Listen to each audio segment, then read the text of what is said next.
Okay. Are you ready? Thank you for your questions.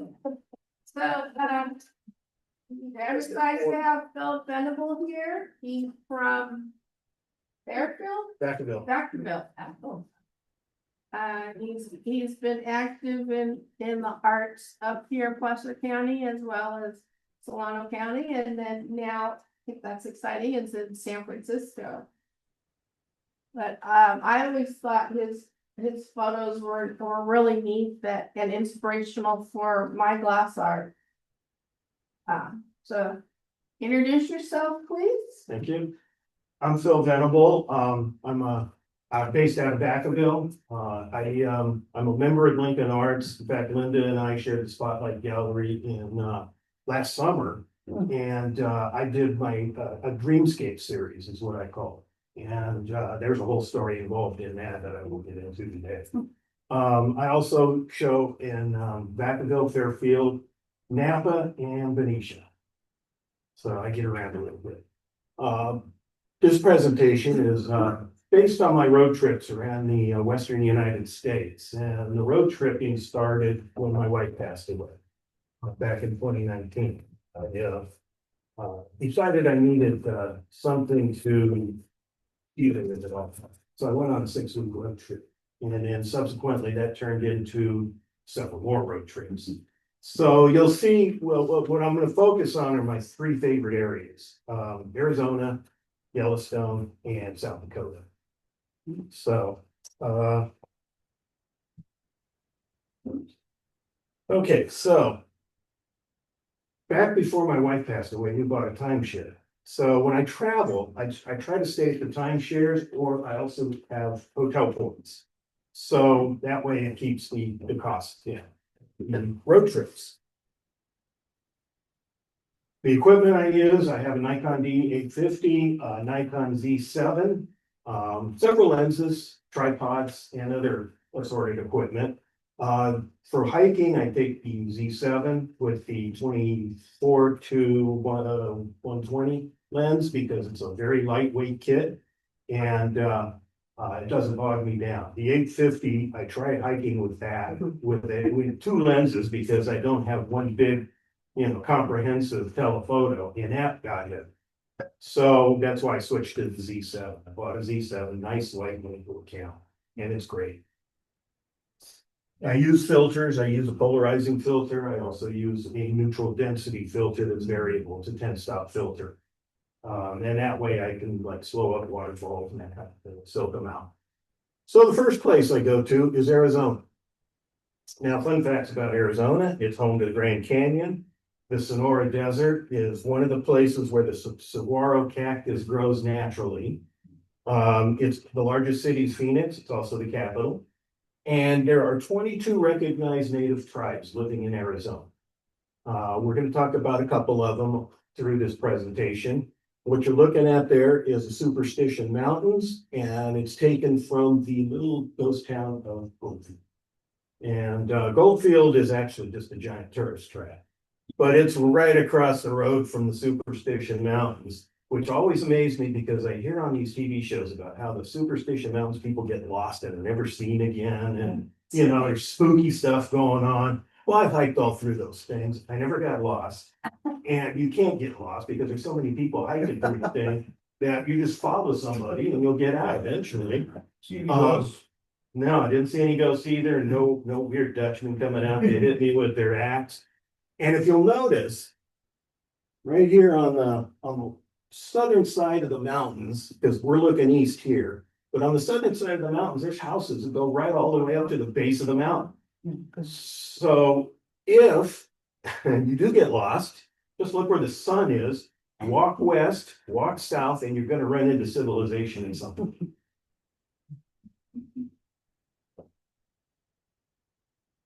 Okay, weather. Things to consider in Arizona. Weather. That little beast of a storm came at me. I was on the highway between Kingman and Williams. And I see this wall of water coming at me, and I said, wow, that's interesting. I jumped out of the car, grabbed the camera, took a few shots, jumped back in the car just as the deluge hit. And, but that's what it looks like. It's just this wall of water coming at you, you know, you clear on one side and.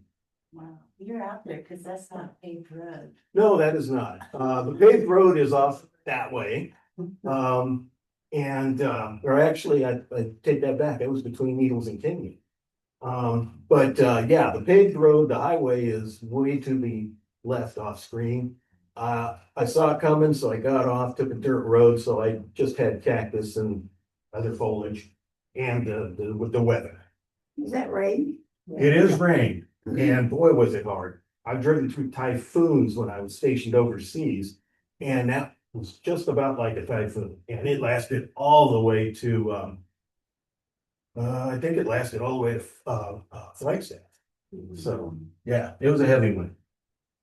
Okay, one of my favorite towns in Arizona is Sedona. This is from the airport overlook. And there's a place where all the tourists congregate to catch the sunset. Little trick, when you go to the airport overlook, go to the right of the overlook, all the tourists are on the left. And you'll get a clear shot. They call the large rock formation the Capitol. It's also known as the Thunderdome. It's an amazing sight. Now, the ancestral tribes that were there were the Sinagua and the Hohokam tribes. And they're associated with the Puebloan Indians who inhabited the area, which included the Navajo, the Zuni, and the Utes. And if you look to the little rock formation right here, they call that Snoopy Rock. And basically, it looks like Snoopy's lying on his back with Woodstock on his nose.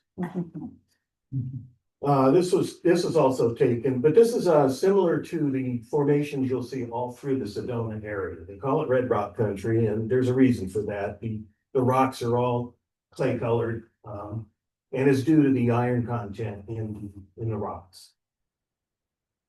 And there's a lot of sandstone, which is the white. So it's layered because there used to be a sea through there. And so you'll find fossils and stuff. And this is an example of pictographs.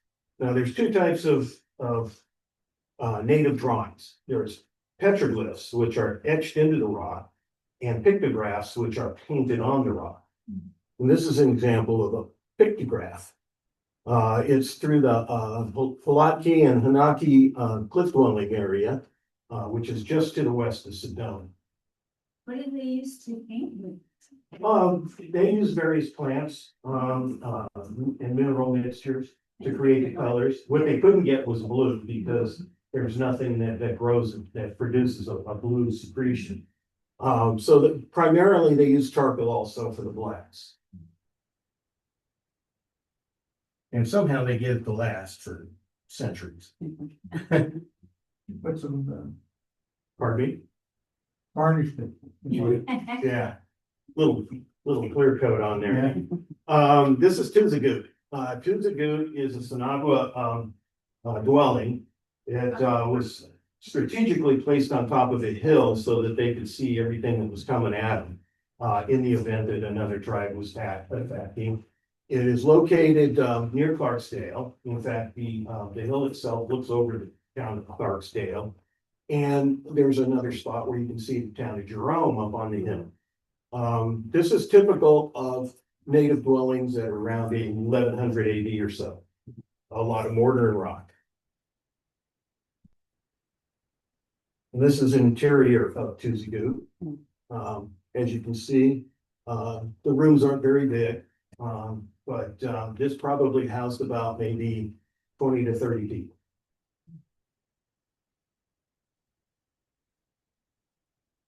This is the Sonoran Desert. This is typical of the foliage you'll find in the Sonora Desert. Saguaros, sagebrush, that kind of stuff. What I wanted to show in this is the haloing of the saguaro. And there's a way to capture that. Shoot in the late afternoon and put yourself between the cactus and the sun, or have the cactus sidelight, or have the sun sidelight the cactus. And you'll get this haloing effect. And it's probably the most popular type of cactus photo you could get. People love that.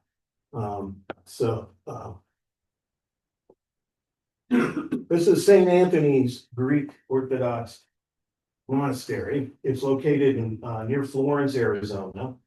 It has 7 chapels in total. I'm not going to show you all 7. This is just one of them. But it's amazing. The gardens are beautiful. There's about 50 or so monks that are that live in the facility and maintain it, take care of it. There's also another chapel, which I'll show in the next slide, up on the hill above the monastery, that you can't get into because it's sacred.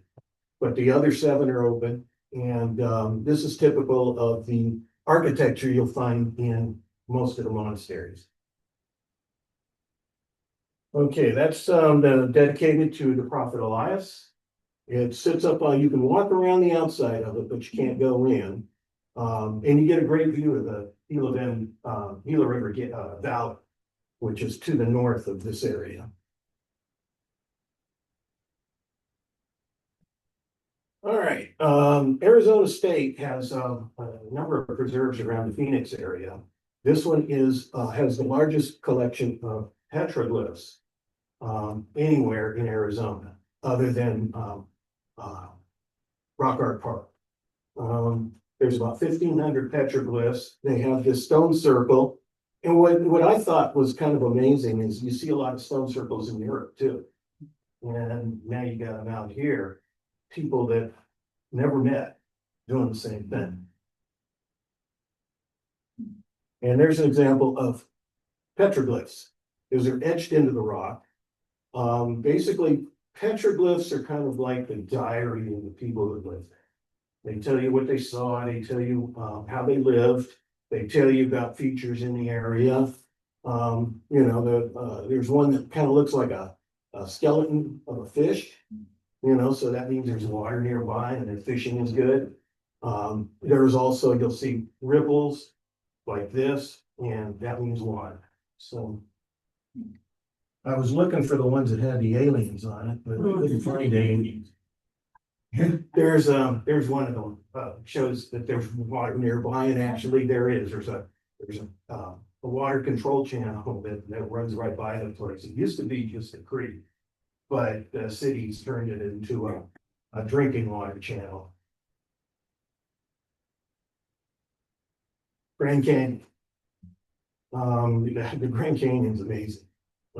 I walked about 7 miles in South Rim, and there's an observatory there, visitor center. It's about 7 miles between the visitor center and the observatory. And then, walking back to the visitor center. But what I was struck by was if you look at the outcropping on the left side of the image, you'll see a couple of people up there. And that just shows you the perspective of how immense this canyon is. You can't see the bottom of it from where I am. There are places that you can see the bottom, but it's a long way down. But it's just an amazing, and actually, if you take a look at that, you see more color. That's kind of washing it out a little bit.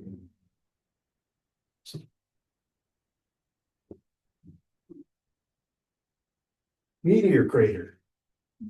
Meteor crater is another kind of awesome place. Originally, the meteor crater was owned by a guy who he just happened to find it and set up his homestead there and ran, bought all the area around it. Eventually, when he passed away, the family turned it over to the native tribe. And now the native tribe runs the visitor center, the museum, and the tours that take place in the crater or on the crater. You can't go in the crater, but you can go around the rim. It's about 550 feet deep, and it's about 100 and 3/4 mile diameter. The original meteor was thought to be about 100 or so yards, 150 to 300 foot, and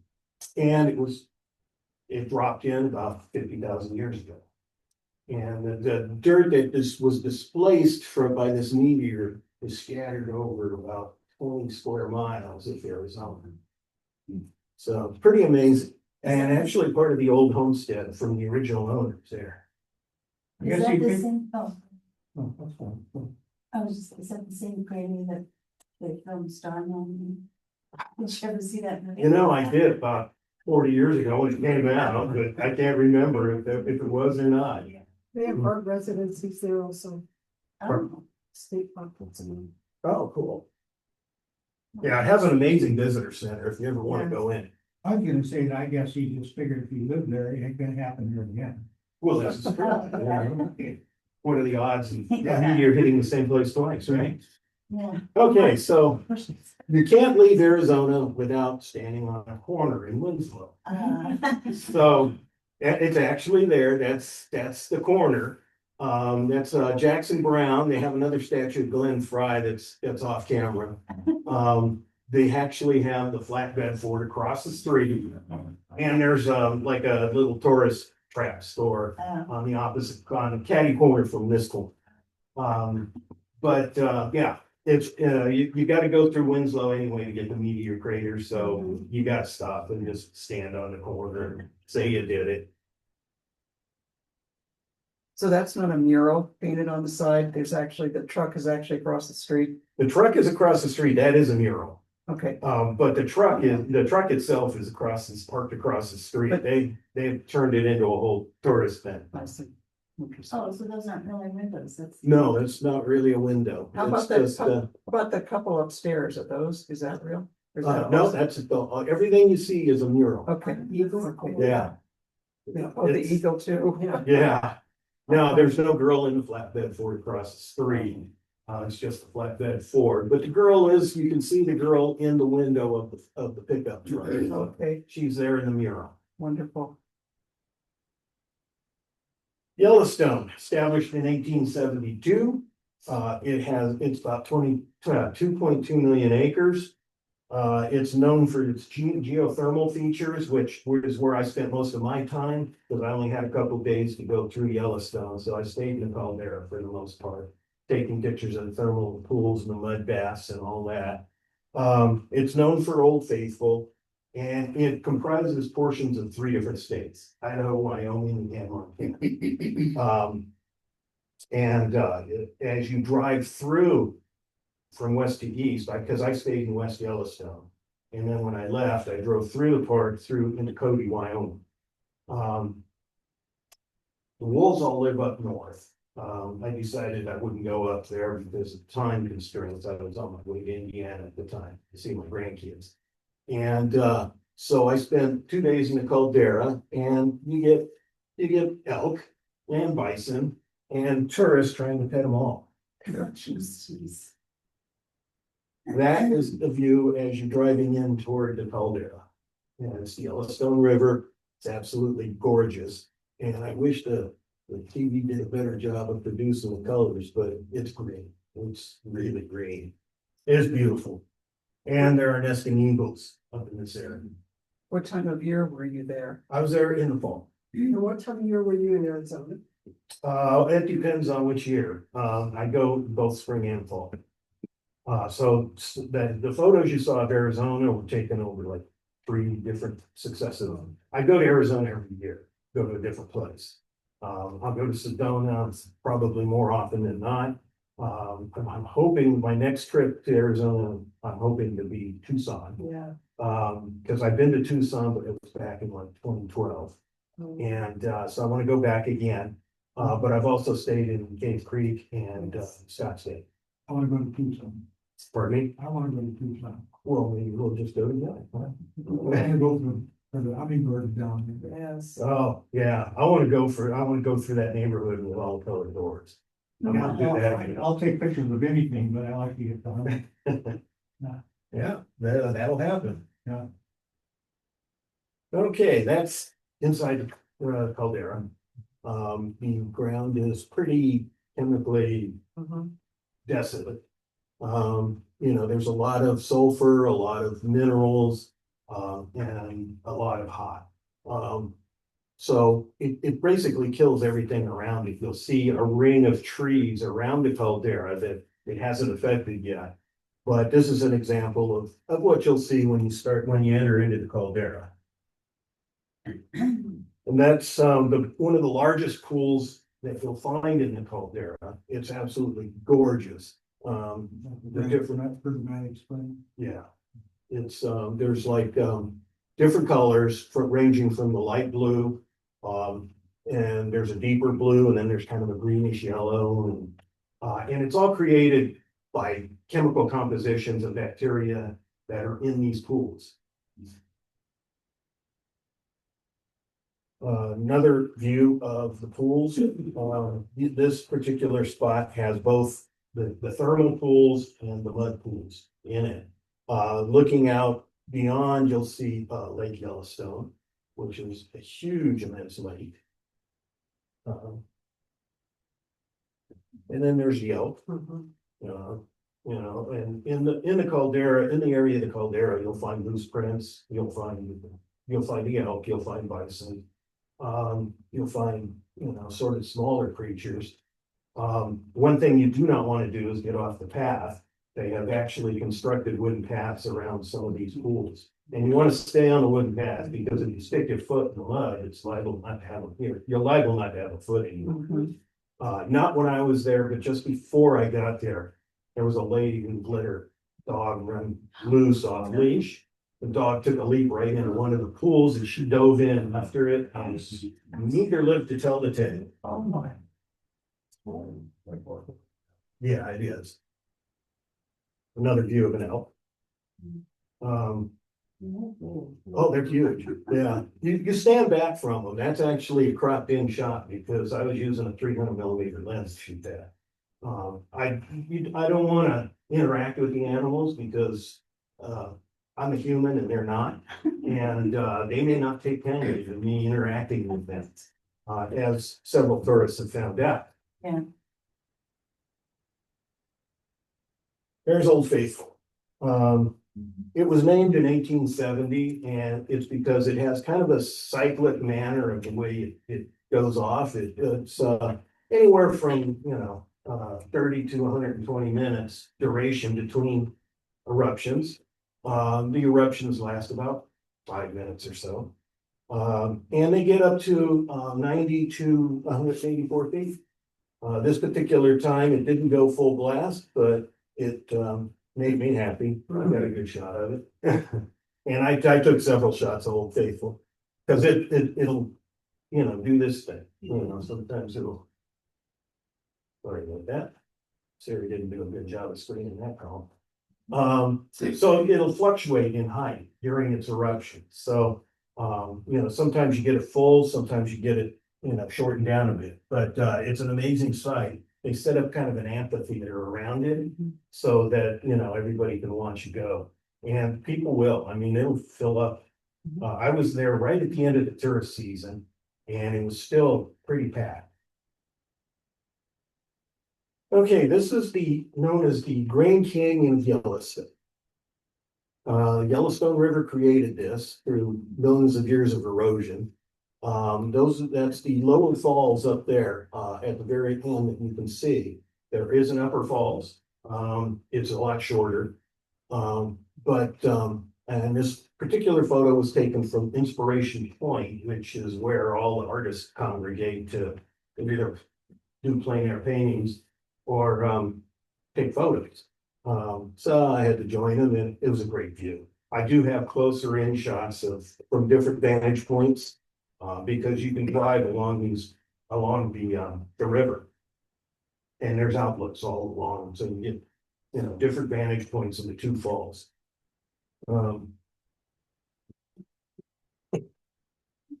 we're into South Dakota, which is my third favorite place to go, and I'll show you why in a little bit. That's primarily what South Dakota looks like, which isn't much different from Kansas, Oklahoma, Montana, Wyoming, or lower Montana, I should say, and Wyoming. It's just flat and fields, but Laura Ingalls Wilder grew up there.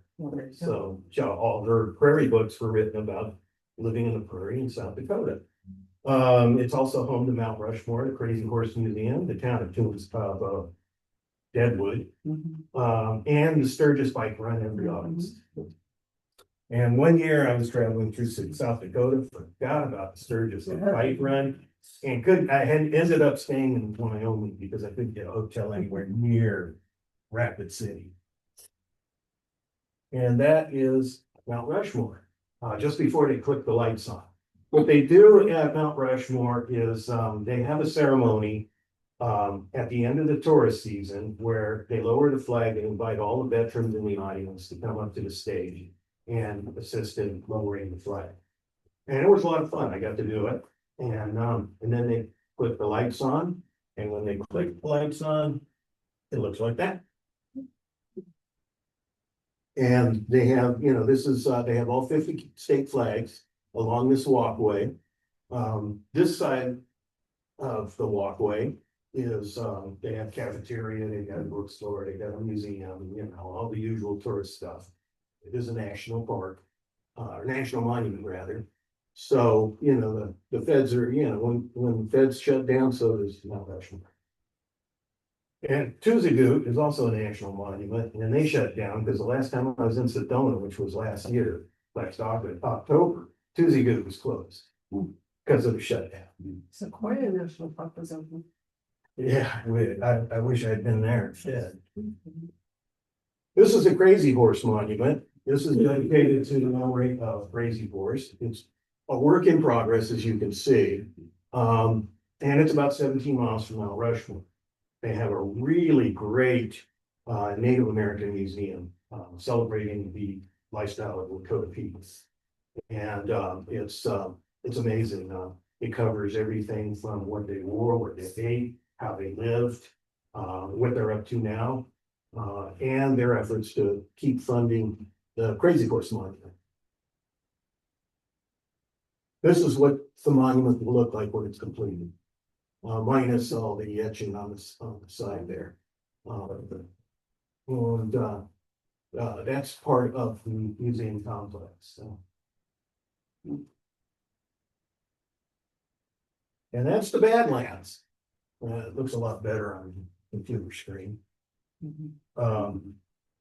The Badlands is an area, it has the single largest prairie, undisturbed prairie in the nation. Which is where I broke down. Took 5 hours to get me a tow truck. I was so deep into the Badlands, but the basic geology of the Badlands is a lot like that. There's bighorn sheep that live in there. The Badlands is also notable because one of the tribes that lived there used the geology to escape or try to escape the army when they were trying to move them off to a reservation. And they played hide and seek with the army for about 4 or 5 months till the army finally caught up to them and killed the ones they couldn't convince to go with them. Which is one of the things that's really sad about studying the Native American people that live in these areas is the treatment they receive at the hands of the government. It's pathetic. Yeah. Another point, another part of the Badlands, and actually, again, it looks better here than it does there. But the park is open 24 hours, never closes. So you can drive through this, there's camping spots, and there's no shortage of scenery, and the types of terrain that you'll see. And I think the next show, yep, there it is. When you break down in the Badlands, there's nothing to do but set up a tripod and get pictures of the sunset, like wait for the tow truck to arrive. This is the prairie area. It's in the south end of the park. And as you can see, you can't even see the rest of the park from there. It's so immense. I was way deep into it. Like I said, it took 5 hours for the tow truck to arrive. And the closest tow truck was in Rapid City, which is an hour from the Badlands. So did you have cell service there, or how you? I had about one bar.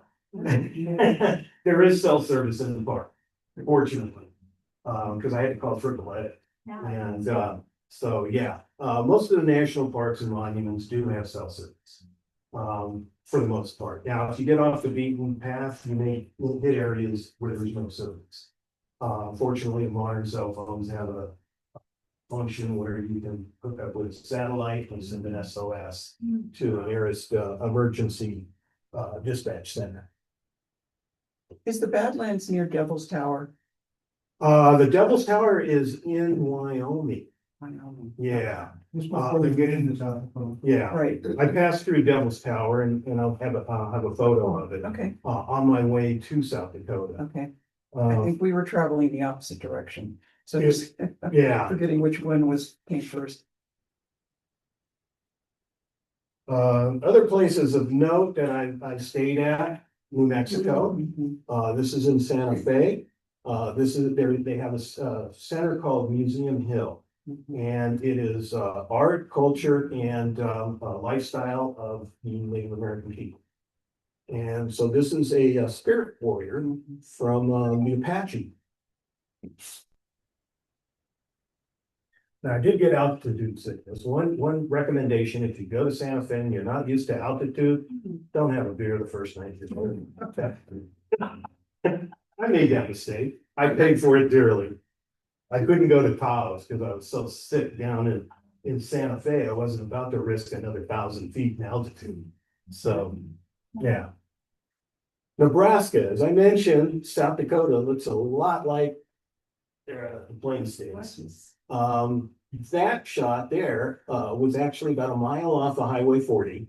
I saw in the rearview mirror that I might have a good sunset. So I got off the freeway, found a dirt road, took the dirt road about a mile in, set up my tripod and waited for the show to start. And as you can see, it looks a lot better. But as I was sitting there, I hear the roar of a car coming up behind me. Car pulls up right in front of my shot. Right, and she sees me with the freaking tripod and the camera, and I'm snapping away. She jumps out with her stupid little iPhone, starts clicking away at the sunset. I go, hey, and she just kind of looks back and so I'm clicking. Yeah. So even if you get off the beaten path, you'll still encounter stupid.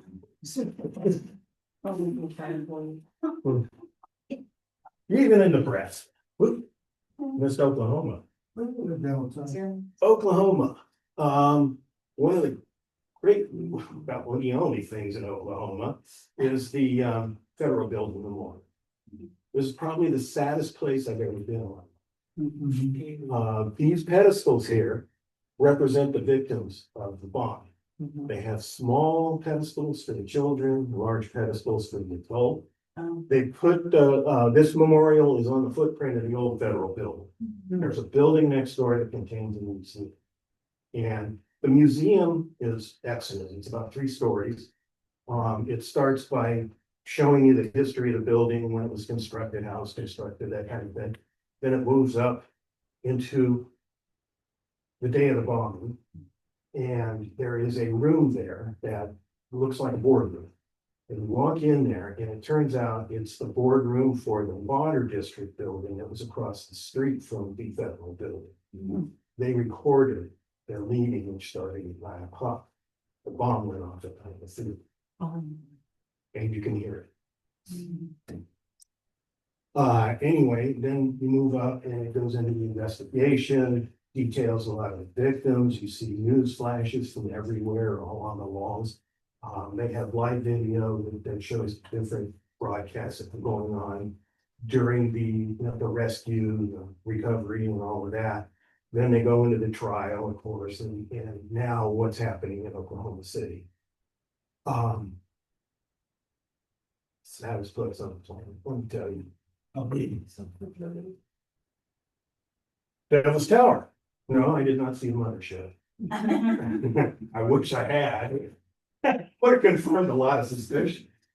But there is a path that walks all the way around, that takes you all the way around the base. And it's beautiful, especially in the fall. The leaves are turning. It was kind of a misty day, but not not too wet.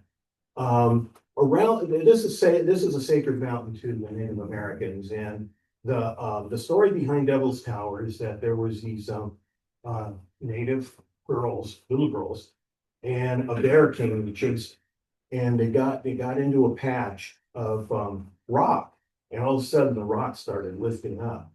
And the bear, the reason all those striations are there in the tower is the bear was scratching his way trying to get to these girls.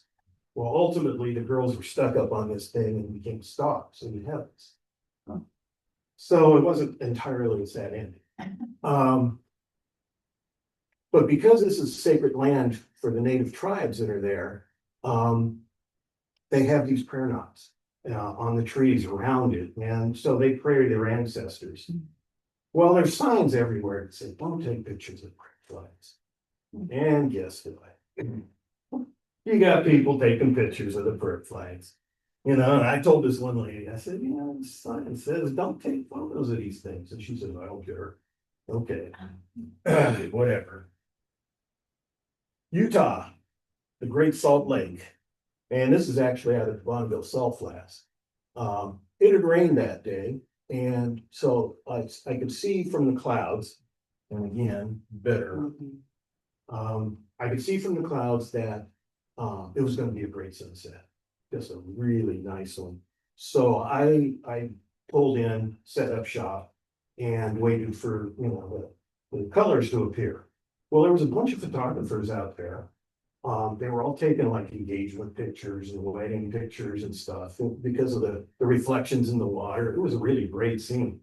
But they all packed up and left before the sunset. And I told this one photographer who wasn't even using flash because she had forgotten that hey, the best part is coming. She said, "I don't know." So off she goes. So I stayed there until it got dark. And this was probably the best of the images that I got. What I really liked about it is right in here, there's an area, you can't see it too well on the screen, but it actually lit up in red, the outline of the clouds. And it was just an amazing spectacle. But I try to go out to the Salt Lake every time I go through Utah, right off of Highway 40. Actually, Highway 40 take you right through the middle of it. There's a nice rest stop as you're coming back west that it's right on the edge of the salt flats. So you can just get out, start walking on the salt flats. They film car commercials out there. I was out there one time, they were filming, I think it was a Lexus commercial out in the middle of the salt. It was great. The rule is that the best sunset shots to be taken after multiple photographers packed up and gone. I've been noticing that. It's like, really, you guys call yourselves photographers and you're gonna miss this? But that, and to each his own. I can't fault them. Indiana. Well, the purpose of all these trips that I take is to go to Indiana because I've got 4 grandkids back there. My oldest son and his wife live there, and they have a park about 5 minutes from their house called Eagle Creek Park. It's huge. It's got a reservoir in there, all kinds of waterfowl, just beautiful trails like this, which again, they're on the computer screen. I can turn the kids loose and let them run wild and burn off all that energy because the oldest one right now is 17, the youngest one is 11. But this was back when they were a lot younger. So let them run wild out there. Indiana has a lot of nice historical features to it, especially in Indianapolis. Benjamin Harrison is buried in the cemetery in Indianapolis, and this cemetery is like 5 blocks long. I mean, it's huge. John Dillinger's buried there. A couple of famous authors are buried there. I don't have photos of it in this particular presentation for the sake of time, otherwise you guys be here all day. It's pretty amazing. And then Indiana also has other features, like they're part of the cave system in northern Kentucky. So you can go down, they have caves that some are dry caves that you can walk through, some are wet caves that you take a boat and go through, a canoe. I took my grandkids on one of the wet caves, and my youngest granddaughter just freaked out. She thought she was gonna die, and she's screaming out to everybody, "Get down, get out." And so that was providing some amusement for the trip. They also have a place called Conner Prairie, which they took a traditional Indiana town from like 1850, and actually they have a native village in part of the park, an 1850 version of Indianapolis, and then an 1863 version of Indianapolis. And it takes you right through the history of the area. The kids, they have dress up. The kids can go in and dress up, pretend they're living in 1850 or so. And it's a pretty amazing thing. I was really, and they have a children's museum too that is 5 stories tall. They do different exhibits, like ancient Greece, and that type of thing. But outside, they have miniature versions of every sport that they play in Indiana. So they have a miniature Indy 500 track. They have a miniature NHRA track. They have a miniature baseball field, miniature football field, miniature soccer field, and a miniature basketball court, and the kids can play on them. So you could literally take the kids all day and just, they'll be exhausted by the time they're done. Okay, in summary, when I take photos that kind of spur something in, emotional. But in order to do a good travel log, you gotta take photos that represent the area that you're in, that show the best examples of those. And that's something I kind of learned along the way, because I was always looking for fine art photos, stuff to shoot that I could hang in a gallery somewhere, not thinking that, look at it, that this place has, stuff to show other people. And so my later trips, I tried to capture the character of the places I was going. So when you're traveling, try to do the same thing, capture the character, but also look for those shots that you think you might want to put in the gallery if you happen to be a photographer. The weather doesn't matter. If you're there, take the shot. I've taken, last time I was in Sedona, I didn't see a cloud in the sky for the whole week I was there. Okay, so what? I just take the photo, just take the photo and have fun. And, travel your heart out, travel till you can't afford it or you can't do it anymore. Because it's all fun and it's all memories. And that's about it, folks. Thank you.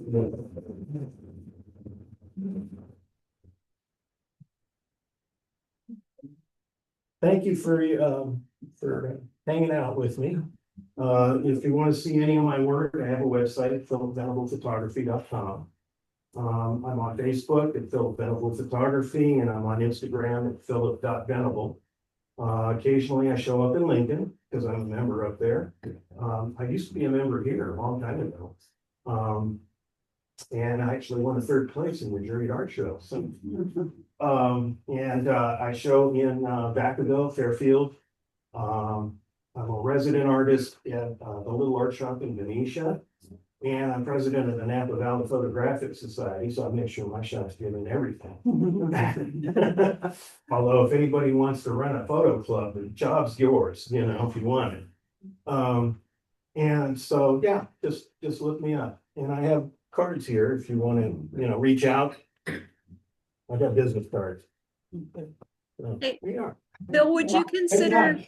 to stop the screen share and ask Linda to turn her camera back on for when Sure. people ask you questions? A wonderful presentation, probably the best recording we will have in all the ones we've done. Oh, thank you. How do I turn mine on? Oh, well, whatever you did, Linda, we've got him. That works. There you go. Yeah, I just stopped the screen share and then it brought it back up. Yeah, if anybody asks questions, then we've got that. Or Linda, if I can stop recording, whichever you prefer. Anybody have any questions? I have a question. Sure. How early in the morning do you go out and start shooting for morning light? I don't know what morning light looks like, so Okay, I like sunsets myself. okay. Getting up early in the morning is not my. I'm a late to bed or late to rise kind of guy. So I go for afternoon light. And I start shooting for afternoon light, about, depending on the time of year, 3 to 4 o'clock, and then shoot until it's too dark to shoot anymore.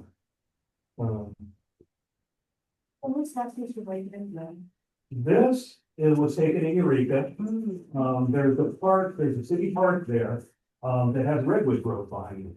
And there's hiking trails to the redwood grove. There's also the zoo right next door.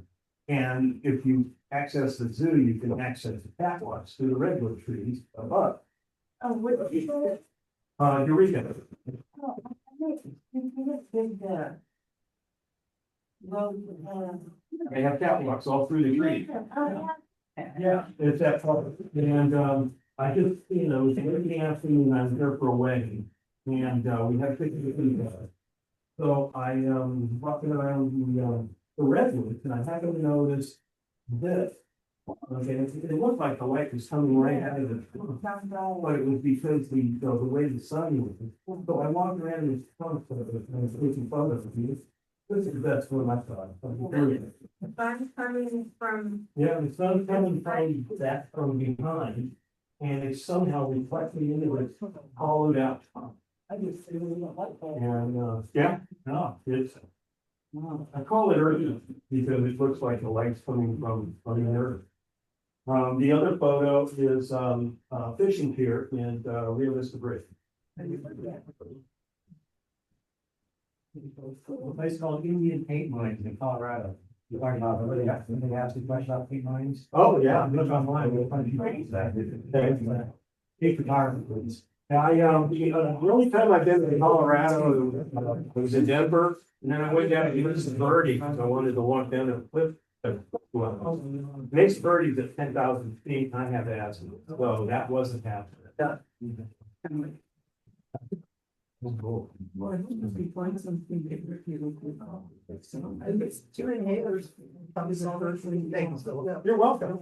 I enjoyed it. I've been to a lot of those places you've been to. Arizona parts. Well, sounds good. Okay, we can stop recording. That's what I was thinking.